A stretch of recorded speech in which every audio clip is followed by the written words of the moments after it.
天要为大家介绍的作品是初唐时候的诗人骆宾王写的《咏鹅》，顾名思义就是描述鹅的一首诗。而这首诗很特别的地方是，它是骆宾王在7岁的时候所创作的。7岁的小朋友会做出什么样的诗呢？我们来听听看啊。他说：鹅鹅鹅，曲项向天歌，白毛浮绿水，红掌拨清波。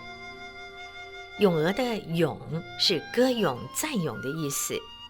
诗人透过细腻的观察，还有生动描绘的文字，把眼前白鹅戏水的情景浓缩成为一首短诗，就好像是画家提笔，摄影师拿出了相机，把某一个动态瞬间的记录下来。而后看到的人呢，就能够透过文字或画面感受到当下的情境氛围，仿佛自己也身在其中，身临其境了。那么诗的第一句鹅鹅鹅，有人说那是7岁的小诗人他在模仿鹅的叫声，也有人说那是小朋友看到了鹅啊，高兴地连呼3声鹅鹅鹅。就像小朋友你看到可爱的小狗小猫的时候，是不是也会叫啊小狗小狗，猫咪猫咪，一样的意思啊。那无论是哪一种，都让我们好像在远处还没有看见鹅呢，就先听到了声音，好奇着鹅在做什么呢？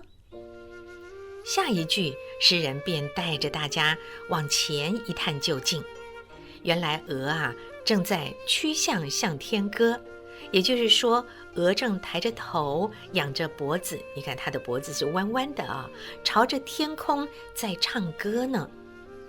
这里的第一个向是脖子的意思，第二个向呢就是方向，朝向天空了。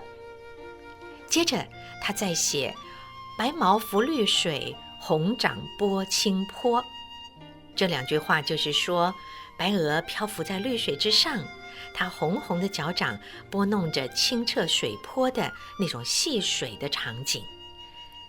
大家发现到吗？小诗人很单纯地使用直白的字句来陈述他所观察到的颜色、动作和声音，但是整个场景呢，因为诗里头几个巧妙的动词而活了起来。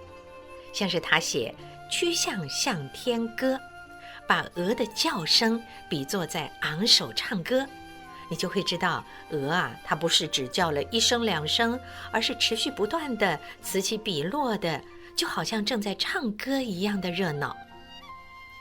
而在描述鹅的动作的时候，诗人说红掌拨清波，也就是鹅用它红红的脚掌奋力地拨动着水，划着水，那水面呢就会掀起了水波。这里他用了一个波，就是波动的波，一个提手旁再一个发。这个波字呢，就让鹅的动态形象变得非常的鲜明了。它不是只停在那儿，它是在游动着哦。可以想见，小诗人看见的鹅并不是慢悠悠地划着水，它是充满活力的，开心的在戏水。可能有人会问，这首诗的第一句怎么只有鹅鹅鹅3个字，而其他的3句都是5个字呢？这样也可以算是诗吗？其实啊，中国的古诗可以分成古体诗和近体诗2种。简单的来说，遵守着格律、句数、字数的就归类为近体诗，而长短不齐、形态比较自由的就被分为古体诗。因此呢，这首《咏鹅》就是一首古体诗了。没想到吧，年仅7岁的小诗人竟然能做出传唱1000年的作品。那么，不管你现在是小学还是中学，甚至于大人都可以来试试看，多多观察身边的人事景物，然后就不断地练习表达。因为绝大多数的创作灵感都是来自于最平凡不过的日常了，是不是呢？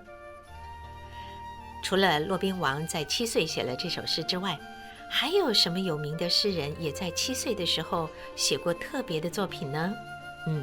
我们在接下来的节目中还会继续为大家介绍，当然也欢迎大家继续的收听。